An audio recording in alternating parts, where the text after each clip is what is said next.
El ascenso de Lula a la presidencia de Brasil merece ser analizado teniendo en cuenta los antecedentes. Los gobiernos de Lula y el gobierno de Dilma, que tuvo condiciones económicas sumamente adversas. Por el contrario, Lula tuvo condiciones económicas muy favorables. Los dos gobiernos, en fin de cuentas, terminaron fortaleciendo las derechas y específicamente generando una corriente de derecha de corte neofascista que fue simbolizada en Bolsonaro y en su gobierno. A partir también de la explotación de todas las discriminaciones, del fundamentalismo religioso, de la visión patriarcal machista, de la visión de carácter racista, es decir, factores también de corte ideológico. Pero influyó también el descrédito del PT a partir de los compromisos del gobierno de Lula con la corrupción. No estoy hablando de corrupción personal de Lula, que eso se demostró que fue una acusación manipulada. Estoy hablando fundamentalmente de la relación permisiva y de asociación política de Lula con Odebrecht, con Andrade Gutiérrez y del escándalo de Petrobras, que sin duda afectaron la imagen del PT. El PT, definirse como un partido de los trabajadores de orientación socialista, pasó a ser un partido del capital. De un capitalismo, podemos decir, de un tipo de capitalismo, con un fuerte acento en el asistencialismo, para contrarrestar de esa forma, digamos, de esa forma frágil el tema de los procesos de empobrecimiento, de sacar de la línea de pobreza extrema a una parte importante de la sociedad. Y también con mucho más democracia, ¿no? Con una actitud no discriminatoria respecto a lo que se llaman las minorías, sin negación de derechos, pero al parecer sin profundizar en las políticas públicas que desmontaran todo el peso de esas vertientes de la ideología dominante, de la cultura dominante, del machismo, el racismo, en la sociedad brasileña. También en ese nivel fue insuficiente. Bolsonaro resulta ser un engendro de ese proceso, de esa situación. El descrédito del PT le dio fuerza a la derecha y especialmente a la derecha extrema. Naturalmente, el resultado tan desastroso de la gestión de Bolsonaro, que es la negación de todo derecho, que es el autoritarismo al máximo, que es el entreguismo al máximo, es el desconocimiento de la crisis ambiental, es la explotación de la Amazonía. Todo esto posibilitó la recuperación electoral de Lula medianamente, porque su victoria fue una victoria precaria. Gana el gobierno, el poder ejecutivo, pero no así el Congreso Nacional. Tiene un Congreso adverso, dominado incluso por la extrema derecha. Por eso se habla también de la amenaza de la vuelta del neofascismo. Y se plantea que volver a la política asistencialista, tener una actitud de protección de la Amazonía,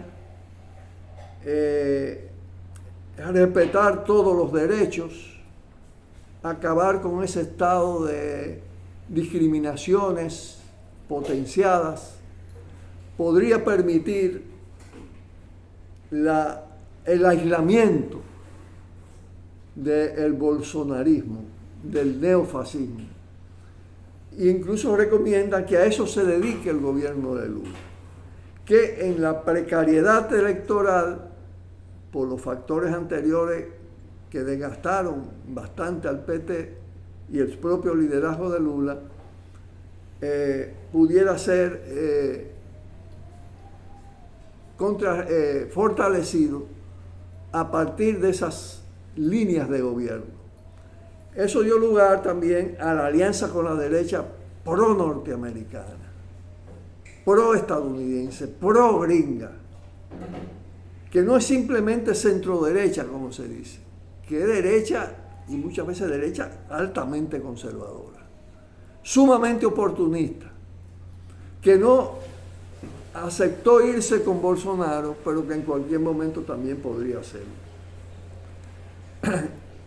Esas políticas que se anuncian, que pretenden liquidar el bolsonarismo, realmente en condiciones mucho mejores que ahora, no lograron hacerlo. Por eso hay que poner en duda ese propósito como un propósito fundamental de gobierno. El hecho real es que sin cambios estructurales profundos que modifiquen el carácter de las instituciones, el sistema constitucional brasileño, el poder real del gran capital financiero, de los grandes monopolios, que Lula no se atrevió a enfrentar, es el factor que determina que un progresismo blando, ambivalente, sea tan vulnerable y puede seguir siendo tan vulnerable. Un factor fundamental que se evade es el factor de la soberanía, la independencia. Yo diría las dos soberanías combinadas. La soberanía nacional frente al poder imperial del sistema imperialista occidental, Estados Unidos y Europa. Claro que Lula va a desarrollar una política exterior que va a tener en cuenta los gobiernos más afines, tipo Chile, tipo la misma Argentina, los llamados gobiernos progresistas.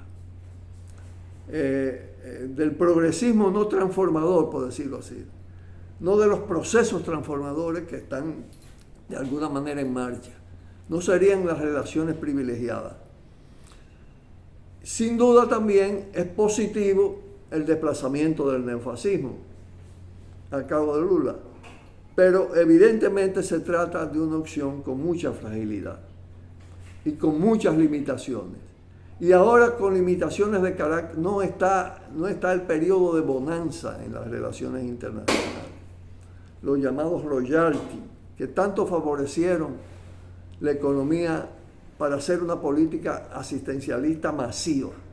De todas maneras, el asistencialismo es una fórmula de contrarrestar la pobreza sumamente débil, sumamente frágil.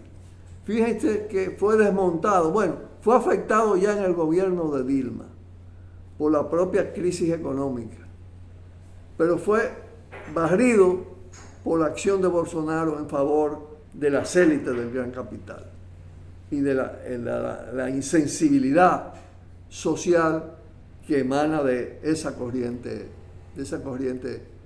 político-social. De manera que hay más limitaciones para aplicar una política que pueda producir un cambio de profundidad, estable, de carácter estructural en el Brasil, lo cual sí iría en favor de un proceso de cambio en gran escala en nuestro continente. De manera que hay que tomar este viraje relativo en Brasil con toda la cautela del lugar. Pausamos. Tiro al blanco.